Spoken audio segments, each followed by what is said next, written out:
Tes tes tes, cek sound cek sound. Oke, selamat datang kembali teman-teman di channel saya.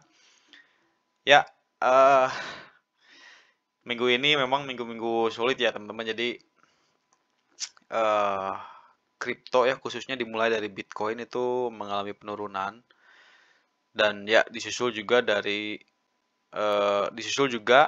oleh altcoin gitu ya atau token-token kripto juga selain Bitcoin. Jadi runtuhnya gede banget teman-teman. Hampir ya rata-rata di 30% lebih ya. Nah, jadi seminggu ini memang full market kripto sedang merah lah gitu intinya. Kemudian ya ada kabar baik di hari ini juga hari kemarin sebetulnya sudah terlihat tanda-tanda bounce back ya dari token-token kripto lain selain Bitcoin. Juga Bitcoin sih sebetulnya. Nah, hari ini sudah mulai recovery kembali teman-teman. Nah, ini jadi inilah token-token yang sudah recovery meskipun memang semuanya sudah recovery tapi ada beberapa yang masih mencoba bounce back ya. Nah, di sini ada Move, ada CRP. Ini CRP juga meskipun hari ini dia minus 4% tapi ketika penurunan besar CRP ini cukup bertahan nih, teman-teman. Jadi ya bisa dibilang saat ini sama lah gitu ya. Oke, kemudian eh, mungkin juga dari teman-teman ada yang bertanya gitu ya. Kenapa sih penurunan ini bisa terjadi? Kalau menurut saya gitu ya, dari pandangan saya, ada beberapa faktor sih sebetulnya yang memang membuat market kemarin sempat runtuh atau down ya. Nah, yang pertama atau salah satunya ini nih di sini dia ada di Fear and Greed Index. Jadi kemarin tuh teman-teman kita itu sudah ada di level extreme greed. Sudah 80-an atau dia sudah lewat ya di sini ya.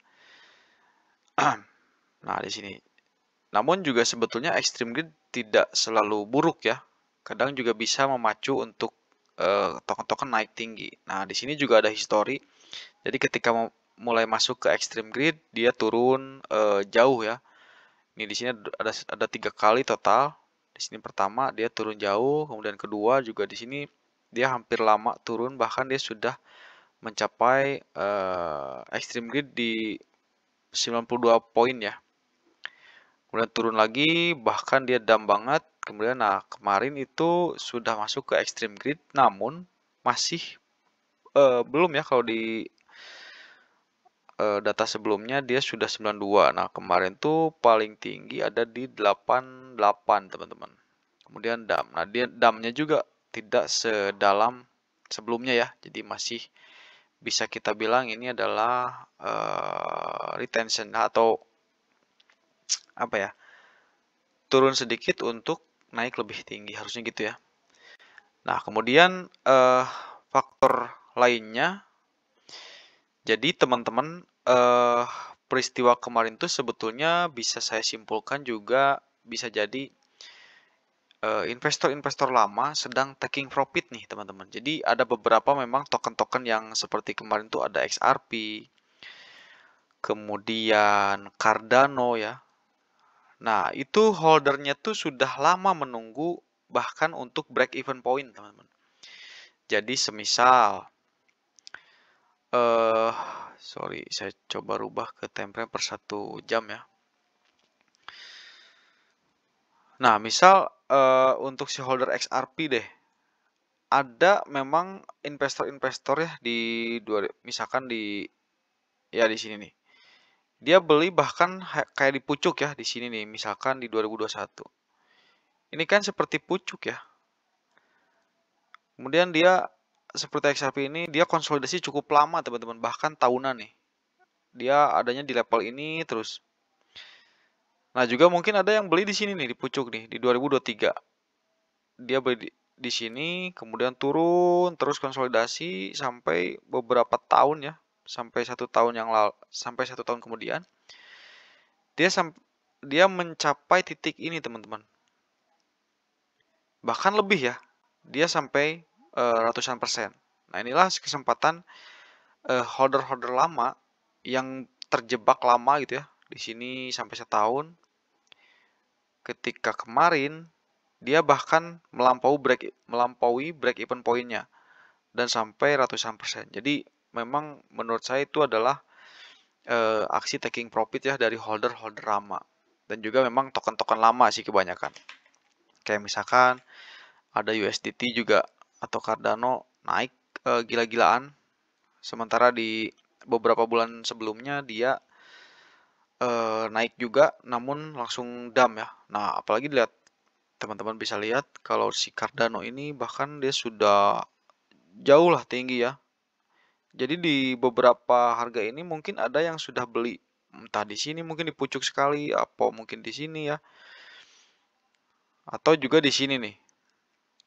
Ini juga kalau misalkan memang turunnya lama itu kan jadi melihat kenaikan kemarin itu sebagai ya udahlah daripada rugi gitu kan. Atau mungkin di sini nih. Jika ada yang memang investor yang beli di sini kan kalau melihat harga kenaikan tertinggi kemarin tuh masih break even point ya dibandingkan sebelumnya. Jadi memang ya itulah menurut saya faktor terbesar kenapa kemarin sempat terjadi dump gitu ya. Nah, kemudian mungkin selanjutnya dari teman-teman gimanakah selanjutnya gitu ketika market sekarang sudah pulih atau sedang recovery. Nah, menurut saya market ini jauh lebih bagus ya dilihat dari market structure-nya. Jadi dia sedang membuat retensi ya atau retest. Nanti ada kemungkinan dia bisa naik lebih tinggi lagi. Jadi teman-teman sebetulnya kalau misalkan teman-teman mau cut loss, mau panik itu kemarin ya. Nah, kalau sekarang harusnya teman-teman jangan taking profit dulu. Menurut saya, ini yang saya lakukan gitu ya. Jadi, karena kalau kita lihat dari market price, justru si harganya ini akan naik lagi atau mungkin break even point dari harga kemarin. Itu jadi sayang banget kalau misalkan teman-teman karena kemarin rugi banyak gitu ya, kemudian sekarang naik sedikit langsung takut gitu. Ah, take profit aja lah. Takut turun lagi ke kemarin. Nah, menurut saya dari indikator justru malah dia akan recovery atau pulih ke harga kemarin gitu ya. Kayak gitu aja paling untuk pembahasan kali ini. Sampai jumpa di video selanjutnya. Terima kasih.